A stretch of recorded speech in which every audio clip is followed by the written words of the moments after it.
Okay, great. So in course of the next 45 minutes, I will talk about mass spectrometric imaging. So you can see the contents of my talk on the screen. Everything goes well. So at first, I will just tell you what it is, what we mean by mass spectrometric imaging. Then we'll introduce a few popular, broadly used mass spectrometric imaging approaches. And then we'll talk a few minutes about how to co-register the information with other modalities of imaging. Then we will move to the interpretation of data, and eventually I will mention a few emerging applications. So since we have a very broad audience today coming from different directions, I thought that I would put in this mass spec 101 slide just to make sure that everybody is on the same page. Mass spectrometry, generally we are looking at condensed phase molecules, which we transfer into the gas phase, and then these ions in the gas phase will have a mass and a charge, and mass spectrometry is detecting them resolved by their different mass to charge ratio. And from the mass spectrometric information, we can get concentration, type of information extracted, and also information about the molecular formula. And if we do tandem mass spectrometry, then or ion mobility, as Jules will talk about it, we can actually also get structural information. So one way of ionizing molecules which are present in condensed phase, and actually in this case, this condensed phase is solid phase, is so-called desorption ionization. In case of a desorption ionization experiment, we have an analytical beam. So it can be high energy ions, high energy atoms. It can be a powerful laser. They can be multiply charged solvent droplets. But in all cases, we are trying to focus this analytical beam onto a spatially well-defined area on the surface. And on the impact of this analytical beam, we expect that certain species, certain molecules present on the surface will be transferred to the gas phase, and some of them at least will have charge. So we will actually have a gas phase ions formed. And with this, we actually arrive to the mass spectrometric imaging, because if we are doing it in a systematic manner, so moving the analytical beam over the surface of a sample, which in case of biomedical applications is usually a frozen tissue section. So if we are doing it in a systematic way, then we can actually get maps of various species present in the tissue. So for each and every pixel, we get a full mass spectrum. And from the data matrix, we can actually extract the spatial intensity distribution of any detected species. I wouldn't say that we can directly tell about their concentration distribution, but the intensity distribution has a lot to do with the concentration distribution, so we can actually establish a direct correlation between the two. So the take-home message is that what we are doing here is mapping the distribution of thousands of molecules in a single experiment. So this slide is just explaining the same thing. So practically along the M over Z scale, we can define a spatial distribution image for each and every species. So we end up with these three-dimensional data matrix. So how can we do this? What kind of methods are available? What's in the toolbox? So these are the laser-based methods which are used nowadays. By far the most popular desorption ionization method is matrix-assisted laser desorption ionization, also known as MALDI. In case of the MALDI experiment, what we are doing is we are actually growing matrix crystals on top of our tissue section. So generally, we add the matrix solution by some means, spraying it or sublimating it and condensing it on the surface. And when we have this dry crystalline layer of moldy matrix on the surface, then we are doing laser desorption ionization on the matrix crystals. So what happens here is that as the tiny droplets of matrix solution arrive on the surface, they dissolve a little bit of analyte, and the matrix crystals incorporate the analyte molecules. And as we are evaporating the matrix, then we can actually get gas phase ions formed. So spatial resolution wise, MALDI can deliver 1 to 10 microns using commercially available techniques. The world record, if you want to talk about that, is certainly sub-micrometer. Both Richard Caprioli and Bernhard Spengler demonstrated a sub-micron resolution imaging using MALDI, but the commercially available solutions can certainly do 1 to 10 microns, so cellular, subcellular level. If it comes to detected species, MALDI is a very general method, very broad applicability. We can look at metabolites down to picomolar levels. We can look at lipids down to femtomolar levels, peptides, intact proteins. Most MALDI studies are actually focusing on lipid and metabolite imaging. I mean, MSI studies are focusing in these classes. Another emerging imaging technique, which is a little bit of an odd one out here, is imaging mass cytometry. It is mass spectrometric imaging to some extent, because we have imaging and we have mass spectrometry, but if we actually look at how it works, it is actually much more of a multiplex immunohistochemistry assay, because we are, instead of the matrix solution, we are adding metal labeled, mostly transition metal labeled IgGs to the surface, wash it off, and then we are evaporating whatever is on the surface, and then the aerosol formed on the high energy laser evaporation, laser ablation, is introduced into an inductively coupled plasma mass spectrometer. So here we are really detecting the metal tags, and we are detecting those metal tags which are bound to the IgGs. So we are just looking at the targeted proteins. The maximum number is around 40, but we can actually do it with very high sensitivity. And I actually put laser desorption ionization here as something, as some technique which was originally developed in the early 1970s. And thanks to MALDI, it was largely forgotten. Because with the matrix, one could just get much better sensitivities and much broader applicability. But these days, laser desorption ionization is actually coming back. So there are more and more papers published, and also both resolution and the sensitivity of the method is improving. So it is certainly something which we have to keep an eye open for, especially so because the laser desorption ionization data almost exclusively features lipid species. So I put there metabolites, but the real strength of laser desorption without matrix is lipid analysis. And in principle, the eliminating the matrix deposition, which is a little bit of black magic, actually helps with the analytical performance of the method. The other main group of MS imaging modalities are the cluster-based methods. So the oldest desorption ionization method is secondary ion mass spectrometry, originally developed in the 1960s for inorganic analysis. Actually, even today, most SIMS instruments are used for semiconductor research and development.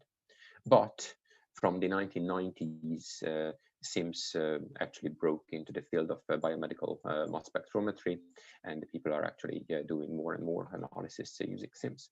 So you can actually tell what is attractive about SIMS. It is really the spatial resolution. So with certain SIMS techniques, one can go down to tens of nanometers of spatial resolution. So not only subcellular, but suborganolar analysis. And again, with regard to detected species, metabolites, lipids, again, predominantly lipids. So it is, again, a fantastic lipid analysis technique, and it really works at a resolution that one can answer such questions like the structural lipid composition of the mitochondrial inner and outer membrane. And I put desorption electrospray ionization DESI as the last one, which we've developed actually almost 20 years ago, which looks like, phenomenologically, it looks like doing SIMS at atmospheric pressure. So we have multiply charged droplets, and we are bombarding the surface with multiply charged droplets. The real strength of this method is that it doesn't need any kind of sample preparation, so any kind of surface can be looked at using DESI. And thanks to that, it's much more versatile than any of the it's been improving for the last 20 years. So we started with 1 millimeter back in 2003, and today we can, with experimental setups, we can go down to like 5 to 10 microns. The commercial solution, which we developed jointly with Waters, can actually deliver 10 to 20 micron resolution. And with regard to sensitivities, it is actually getting down to the level where MALDI is. And in case of lipids, we can actually report attomolar sensitivity. So for lipid coverage, DESI is certainly the champion. So, so this is really the methodological landscape, and I thought I would put this slide in just explaining why mass spec imaging is particularly important in the context of lipids. So if you look at, actually I just arbitrarily pulled out spectrum, a single pixel spectrum, and you can actually see that most of the species are lipids. So there are fatty acids here, there are some lysophospholipid and lots of structural phospholipids around here. So if you look at practically any kind of MSI spectrum, it is always full of lipids. Question is why? I mean, one reason is that obviously the concentration of individual lipid species. So if you look at the variability, then the individual concentrations of a chemically well-defined species are the highest for lipids, especially for structural lipids. Another important factor here is the really high ionization efficiency. So these species are present in the condensed phase as ions.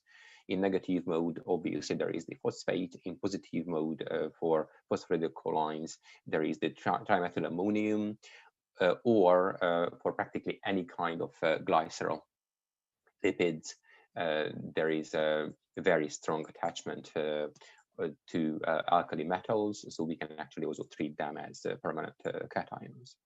Also, these are hydrophobic species, or having large hydrophobic parts, which actually helps with the desorption kinetics and energetics, also being present on the surface themselves. So generally, when we put a biological sample in, then the lipids polar lipids will be on the interface right away, which will help with the kinetics. And as a consequence, more than 90% of ion current, for instance, in case of DESI MSI, is a lipid signal. And overall, more than 85% of the lipidome is detected using these MSI techniques. The only only abundant lipid which is not properly detected is cholesterol and sterols in general. I mean, you can actually see that those factors which I mentioned above don't necessarily apply for cholesterol. So this is actually a general problem which can be fixed by derivatization.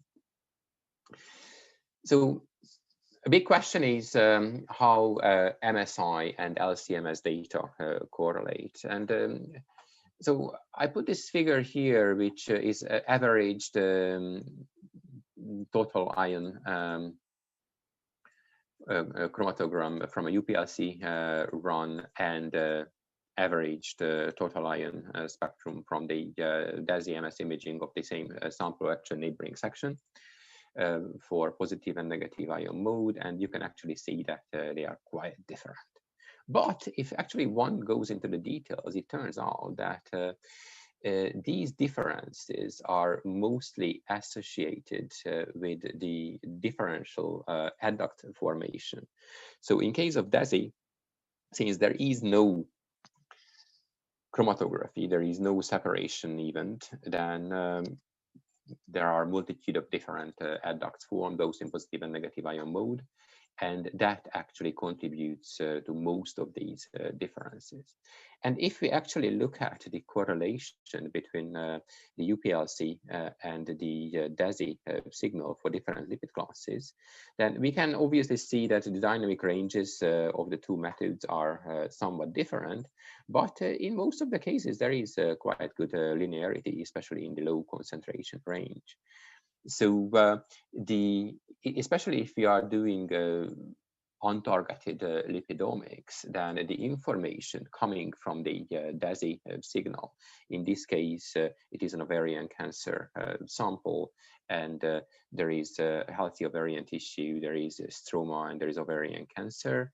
And if you look at the actual distribution of a few common PCs, then the overall trends are the same. So we can actually get the same kind of information if we actually separate out the different histological segments, which is not a problem, obviously, for imaging. For LC-MS, doing the laser capture microdissection and running the samples from there is a bit more problematic. But generally, mass spec imaging is less sensitive than LC-MS, but there are examples where, especially those where something or target molecules is confined to a very small area. So I just pulled out this example. This is terfenadine in the mouse brain, and in this case, it is limited to certain anatomically well-defined areas, choroid plexus. And that's why if we just take the entire brain and extract it, then we are not able to detect from 1 milligram tissue, we are not able to detect the terfenadine. But from imaging, we can actually see it because we are not mixing up, not homogenizing the entire sample. So next topic is data fusion with morphological information. A very important bit in case of mass spectrometric imaging is that the mass spectrometric imaging itself is really, really hard to interpret without knowing what kind of tissue or cell types we are dealing with. Of course, one can do segmentation, and one can say that this segment is tumor and the other segment is healthy tissue, and so on and so forth. But if you really want to do biochemical interpretation, one really want to get biochemical information out of it, then we actually have to do morphological imaging and have to do mass spec imaging, and we have to co-register the two different types of data. So for each and every pixel, we need to know about what kind of cells or what kind of tissues there are. So if you look at the literature, there are plenty of different ways of doing this co-registration. Generally, the literature is about doing co-registration of H&D images with the mass spectrometric imaging data set. But this doesn't have to stop there. So doesn't have to stop just by overlaying these two. We can actually go for more sophisticated types of imaging. So for instance, we can do the morphological imaging using imaging mass cytometry. We can also look at presence of bacterial cells and so on, and have these multiple layers of information co-registered. And we can ask such questions like colocalization of bacteria with different types of immune cells in a tissue. But in order to answer such questions, then we really need the multimodal imaging, and we need the co-registration of the different types of imaging data. Another example is combining mass spectrometric imaging with electron microscopy and super resolution microscopy. So in that case, actually, we are practically co-registering the mass spectrometric imaging with the structural biology type of information. So and we can identify those, especially small molecular components, which electron microscopy or cryo electron tomography would not see. So they can look at protein structures, but the mass spectrometric imaging can actually deliver information about the lipid environment of these proteins. And then we come to the main part, which is the information content of the mass spec data, MSI data set. So really, what kind of information we can get out of these assays. So the easiest way of looking at a mass spec imaging data set is that we ask very simple questions. So for instance, in this case, our hepatology collaborators were interested in the various bile acids. And it's very easy. We know what their molecular weight is. We know what the M/Z of the ion is. So we can just simply pull out these ion images and show them that, yeah, this is where it is. We can overlay it with the histology. And then we will know actually microanatomically, histologically, where these various bile acids are accumulating. We can also do it not only for native metabolites, but also for drugs and drug metabolites. And we can actually even ask such questions: how a certain drug would affect lipid metabolism. So in this case, this is a study which was focused on the phospholipidosis induced by polymyxin B1. And although the signal for the drug itself is very sparse, we can detect it, but it's sparse, we can actually see the various lipid markers for the phospholipidosis caused by the polymyxin B. Another example, icosanoid distribution in the tumor environment.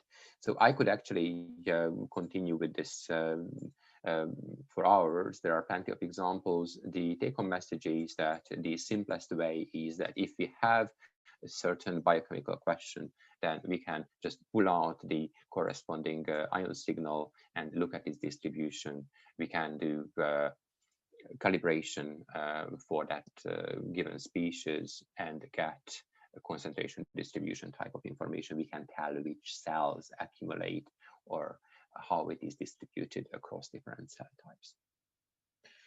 It's obviously not only lipids, although if you look at the spectra, they mostly show lipids. We can look at practically all the textbook metabolism using mass spectrometric imaging methods. So here it is Krebs cycle metabolites. It works pretty universally. So if you look at the CAC coverage, it is it's getting better and better. So these days we are really getting to the level when if somebody has a question where or how a certain metabolite or lipid species is distributed, then there is like 70–80% chance that we can right away detect this species and pull out the corresponding ion map from the data set. We can also go one step further and do multivariate analysis. So in case of multivariate analysis, we are treating the mass spectrometric pattern as a fingerprint. So, and we treat it as a fingerprint which is characteristic, for instance, of a certain tissue type or a certain cell type. So what we are doing is really collecting a large amount of histologically annotated data, creating a database, and creating a multivariate statistical model, supervised model, and then do pixel-wise classification and do histological classification of unknown tissue samples. And this histological classification actually covers the main histological tissue types. And in some cases, it was actually shown that it can also replace immunohistochemistry. So can look at, for instance, receptor status in case of breast cancer. So these are just a few examples here for ovarian cancer, breast cancer, colorectal cancer. This is a fairly popular area in the mass spectrometric imaging world, coming up with chemistry-based tissue lipid chemistry-based classification, and using the tissue lipid composition as a new definition for different tissue types. So moving away from the morphological definition and using the desorption ionization lipid pattern, because this is actually mostly based on lipids. So it's all the structural lipid distribution, and it works actually pretty well. And more importantly, the user dependence of the results is minimal, because if we have a large database, then we don't need a histopathologist to identify the different tissue types. The multivariate statistical model would do this job for us. We can also do unsupervised segmentation, and we can look at the spatial heterogeneity of histologically homogeneous tissues. So, for instance, here it's a colorectal cancer liver metastasis, and we can actually see the tumor heterogeneity in 3 dimensions. Again, it is mostly based on lipid data. An interesting question is where this heterogeneity is coming from, and how can we actually link it to biochemistry, to pathways, metabolic or signaling pathways. And in order to do that, we actually have to move away from the intensity-based data analysis. So almost all data analysis, multivariate data analysis workflows reported for mass spectrometric imaging are working on the intensity domain.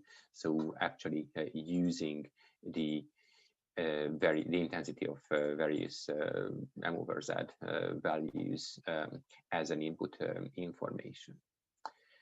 It has actually various problems, batch effects, drift of the mass spectrometer, drift of the response factors of different lipid classes throughout the imaging experiment. So what we can actually do to fix this and also get a bit closer to the biochemical background information, we can actually go for the pairwise correlations. So the input variables can be just the pairwise correlation of between all M/Z values. And this way we can actually get rid of most of the experimental noise, most of the experimental artifacts. And also, when we have these correlations, we can look at how the different species are correlated inversely or positively, and we can plot it as a correlation network. I'm not saying that these correlation networks are metabolic networks per se, but they certainly reflect to the metabolic network structures. And if we are actually doing multi-omics and combining it with gene expression data, we are combining it with various protein signals and so on, then we can actually get closer to visualizing the molecular interactions responsible for tissue biochemistry in health and disease. So just to give an example how it works. So this was a study where 46 colorectal cancer specimens were analyzed, and there were 8 patients who developed metastasis. And the co-expression network analysis was done, and in one of the subnetworks, there was quite significant difference detected. So in case of metastatic disease, so these were surgical samples, so whoever had metastasis mean that they had metastasis, unfortunately, at the point of surgery. We could actually see a quite strong cross-correlation between PGs and polyunsaturated fatty acid species. I mean, these are PGs or BMPs. We can't really tell from the imaging experiment. While for those patients who didn't develop the metastasis, these subnetwork actually fell apart to two smaller networks. The good thing about mass spectrometric imaging is that we can not only see that there is probably PLA2, CPLA2 activity associated with this, but we can also go back to our histological distribution of these correlation modules and find where this network is expressed. So we can actually find this area and find lots of macrophages in this area. So we can actually come to the conclusion that probably the macrophagal phospholipase A2 activity and the downstream COX-1, COX-2 pathways are responsible for the metastatic potential of these tumors. And I mean, this is not necessarily, it is new for colorectal cancer, but there are a number of other cancers where it was actually described. So for instance, for lung adenocarcinoma, it was described already. But this example just shows that we can not only produce nice and colorful figures, but we can actually identify how the lipid metabolism works, and we can actually look behind the images and identify the biochemistry responsible for the individual ion distributions. And and the last part, I just put in a few slides about a few emerging areas. So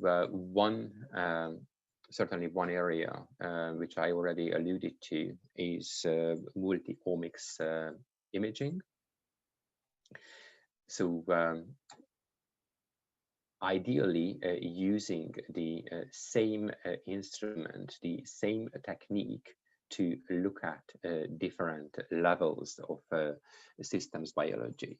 So in this case, this is actually a study from Huatian from Penn State. And what they did is that they used SIMS in 2 different ways. They used water cluster SIMS to visualize lipid distribution in the samples. And they also did the the imaging mass cytometry type of experiment and used metal-labeled antibodies to label certain architectural components in the tissue, and used a different ion gun in the same instrument to actually ionize these metal labels. So on one side, they could do lipid imaging. As I mentioned, SIMS is particularly good at ultra high resolution lipid imaging. And on the other arm, they could actually image a panel of gene products, proteins. And since they were using the same instrument and using the same sample, then it was extremely easy to co-register these data sets. And although co-registration doesn't sound anything complex, but if you really want to do proper co-registration at images with 1.6 micron or 1 micron pixel size, and you really want to know how the protein, the gene expression and the protein presence correlates with the presence of certain lipid species, then one has to do this down to 1 micrometer precision, which means that if we are doing it in two separate instruments, so using a commercial SIMS instrument for lipid imaging and using a cytoph instrument for IMC, then it's almost impossible to properly do this. Properly do this meaning that we can actually tell that this cell has these proteins expressed and they are actually producing this set of lipids.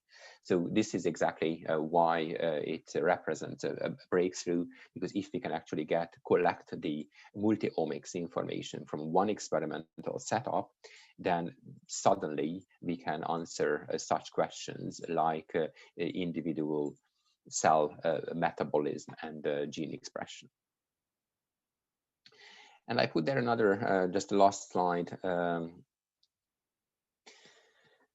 It's a question which is very often asked, what we can do with formalin fixed paraffin embedded material. Traditionally, lipid imaging was considered to be absolutely impossible using FFPE samples. It actually turns out, so it's not only our lab, but actually Axel started digging deep into this area, and now there are a number of labs around the planet doing it. So we are actually rediscovering FFPE samples, and we are actually finding quite a lot of lipid species in FFPE samples, which is pretty surprising, because they go through the ethanol gradient to remove the water, and the ethanol gradient removes most of the lipid species. But it looks like that not all of them, and actually I will talk about this in the second talk, and I will show you some more detailed data, but it looks like that we can actually detect lipid species, and not only detect lipid species from FFPE samples, but they actually show meaningful histological distribution. What is the mechanism of how they are trapped in the tissue? That's a good question, and I cannot say that we fully understand it, but it looks like that they are associated with certain proteins, certain membrane proteins. So they are embedded in the denatured protein structures, and that's how they probably survive the process. But we can actually do the imaging this way. And although the spectra from fresh frozen and FFP are completely different, the information itself, how a certain lipid is distributed in a sample, is still meaningful and can still be used to answer various research questions. So with that one, I would finish, and I would say thanks for your attention, and I'm more than happy to answer questions.